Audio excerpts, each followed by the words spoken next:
Good morning, student. Same chapter in 7th standard, section Geography, and chapter number 1, Environment. Our second video, part 2.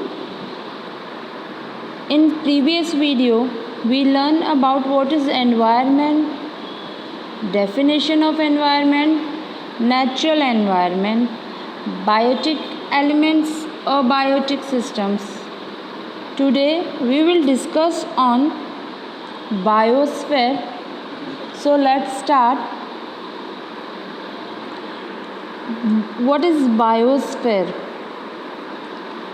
Atmosphere, hydrosphere and lithosphere are three major system of biosphere. इन तीनों का जो interaction है वो biosphere कहलाता है. Simple means एक individual means किसी भी पर्सन्स, किसी भी लिविंग थिंग्स, उसे पहले तो रहने के लिए अर्थ चाहिए. मीन्स वो कहाँ से मिलेगी? जहाँ पे वो सेटल्ड होगा उसे लिथोस्फीयर से मिलेगा.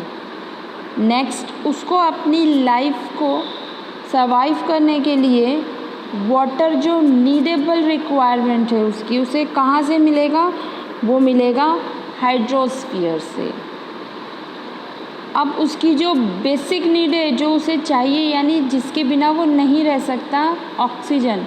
तो ऐसा नहीं है कि सिर्फ एटमॉस्फेयर में oxygen he, air, oxygen, ozone layer, green houses, everything in atmosphere. तो जो मेन है ऑक्सीजन, वो उसे एटमॉस्फेयर से मिलेगी. तो किसी पर्टिकुलर इंडिविजुअल को, किसी भी इंडिविजुअल को अर्थ पे सरवाइव करने के लिए इन तीन सिस्टम्स की नीड है. और इन तीनों सिस्टम जब जहाँ इंटरेक्शन करते हैं, जब तीनों सिस्टम्स हाइड्रोस्फीयर, लिथोस्फीयर, एटमॉस्फेयर तीनों इंटरेक्शन करते हैं, तो वो सिस्टम बायोस्फीयर कहलाता है. वो चीज़ बायोस्फीयर कहलाती है. समझ में आया? सिंपल.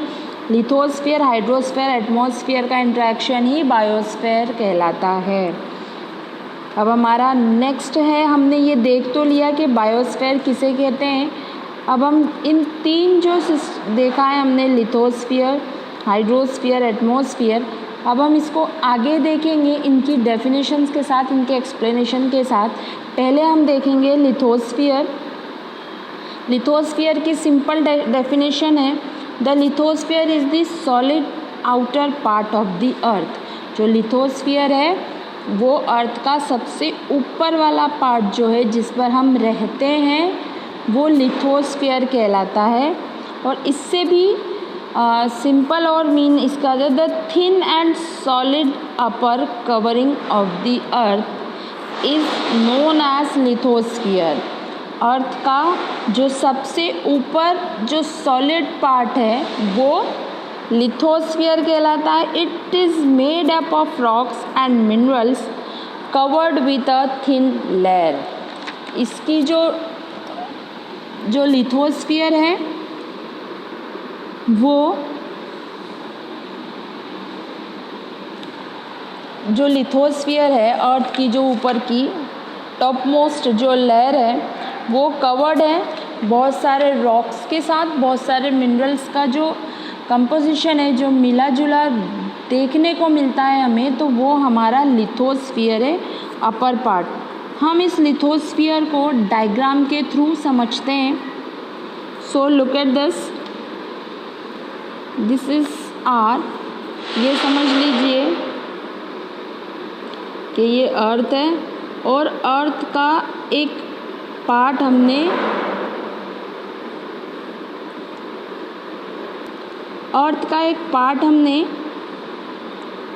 ये अर्थ है हमारी, और अर्थ का ये पार्ट हमने यहाँ से निकाल लिया. ये सेंटर है तो ये निकाला और ये रहा. ठीक है. तो अब हम देखते हैं हमारी जो अर्थ है कितने पार्ट्स में डिवाइडेड है. तो सबसे नीचे का जो पार्ट है वो है कोर, ये कोर जो है ये सॉलिड फॉर्म में होता है और यहाँ पर ही अर्थ के जो निकल और आयरन जो है वो यहाँ पर पाए जाते हैं। इसीलिए कहते हैं कि जो मैग्नेट सिस्टम है जो अर्थ में, वो यहाँ से ही पुशिंग का जो सिस्टम है, मैग्नेटिक सिस्टम है अर्थ का, वो हमें कोर के अंदर होने वाले निकल और आयरन की वजह से ही फील होता है। हम बात करते हैं इस लेयर की, जो सबसे बड़ी लेयर कहलाती है वो है मेंटल। इसके ऊपर वाला पार्ट हमें आउटर कोर जो लिक्विड फॉर्म में होता है। इसके बाद जो सबसे बड़ी लेयर है हमारी अर्थ की वो है मेंटल, जो यहाँ से स्टार्ट होती है और यहाँ तक रहती है, मेंटल फॉर्म। अब हम अगर देखते हैं तो हमारा लिथोस्फीयर ये रहा। हमारी जो लिथोस्फीयर है वो ये रहा, जो क्रस्ट से बना है, जो 100 किलोमीटर तक थिक है और ये बहुत पतली सी लेयर है, आप लोगों को अगर दिख रही है। अब इसी लेयर पे हम लिथोस्फीयर किसे कहेंगे? द लिथोस्फीयर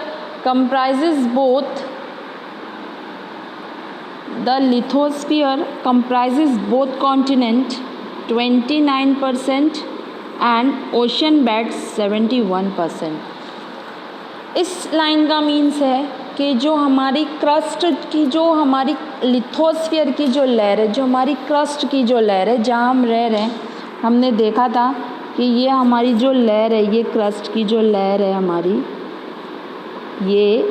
ये वाली लेयर, ये जो है 100 किलोमीटर तक है। तो क्या देख रहे हैं हम कि ये जो 100 किलोमीटर है, ये जो 100% है, उसको दो पार्ट में डिवाइड है। 29% continent and 71% ocean beds. Ocean beds का मतलब क्या? ओशन बेड्स का मतलब है कि जो ओशन होते हैं, जो सी होते हैं, उनका जो बिल्कुल नीचे वाला जो पार्ट होता है, जो जहाँ पर आप लोगों ने discovery channel, national geographic channels पे अगर डाइविंग की जो पूरी डॉक्यूमेंट्री देती है, किस तरह ओशंस के अंदर के प्लांट्स, एनिमल्स को सर्च किया जाता है, उन पर एक डॉक्यूमेंट्री बनाई जाती है, उनकी एक फिल्म होती है। तो एक पूरा 1 से 2 घंटे का वो चैनल चलता है, उस पर आप लोगों को दिखाया जाता है कि बिल्कुल जो डाइवर्स होते हैं, जो एंटर करते हैं सी और ओशन के नीचे वाले पोर्शन में, तो आप देखा होगा कि एक लैंड नज़र आती है हमें, जहाँ वो खड़े भी होते हैं। उस लैंड पर ही जो प्लांट है, जो ओशन या सी के जो प्लांट्स हैं, वो दिखते हैं नीचे की तरफ। हमें शेल्स पड़ी हुई नज़र आती है, हमें बहुत सारे एनिमल्स, जब वो एनिमल्स उठते हैं, हिलते हैं, तो एक मिड सॉइल्स भी जो है हमें ऊपर की तरफ उठती हुई नज़र आती है। तो ये जो नीचे की जो लैंड है, जो नीचे का जो लेयर है, अर्थ की जो लेयर है जिसके ऊपर ओशन टिका हुआ है, हम उस नीचे वाले अर्थ की लेयर को ही सी बेड कहते हैं। और कॉन्टिनेंट जहाँ पर हम रह रहे हैं, हमारी लैंड, तो 29% जो है वो हमारा कॉन्टिनेंट है, जो लैंड फॉर्म है हम देखते हैं, और 71% सी बेड है। यानी आप लोगों को पता है इतना ज़्यादा फ़र्क क्यों? क्योंकि अर्थ पे वाटर बॉडीज़ ज़्यादा हैं और लैंड फॉर्म बहुत कम है। There are many features on the lithosphere: mountains, plains and plateaus. The landforms support a variety of flora and fauna. हम लिथोस्फीयर की बात करें तो हमें इस पे बहुत सारे माउंटेन्स देखने को मिलते हैं, इसी के ऊपर प्लेटिव्स देखने को मिलते हैं, फ्लोरा फौना, बहुत सारे एनिमल्स की वेराइटीज़ देखने को मिलती है। तो ये सारा हमारे लिए हमारा लिथोस्फीयर है। Lithosphere is very important for all sort of life forms. It provide food to all living beings. It provide us forest, grassland for grazing animal, land for cultivation, human settlement and other economic activity. It is a source of minerals wealth because of kinds of minerals and metals are embedded in the rock start. अगर बात करते हैं lithosphere की, तो lithosphere यानी land form जो है उससे हमें कल्टीवेशन के लिए लैंड मिलती है, हमारे सेटलमेंट के लिए मिलती है, ग्रासेस के लिए और एनिमल ग्रेजिंग के लिए, यानी लिथोस्फीयर जो है हमारी लाइफ के लिए, लिविंग लाइफ के लिए, ह्यूमन लाइफ के लिए और लिविंग थिंग्स के लिए बहुत इम्पॉर्टेंट है। इसके साथ साथ जो मिनरल्स हैं, जो मेटेलिक मिनरल्स हैं, वो सारे हमें हमारे लिथोस्फीयर से ही मिलते हैं। जब हम माइनिंग करते हैं, डिगिंग करते हैं तो उसके थ्रू जो मेटल्स, जो मिनरल्स निकल कर आते हैं वो सब हमें लिथोस्फीयर से मिलते हैं। तो it is a very important part for our life. So आज के लिए इतना ही। नेक्स्ट वीडियो में हम हाइड्रोस्फीयर और एटमॉस्फेयर को क्लियर करेंगे। Thank you.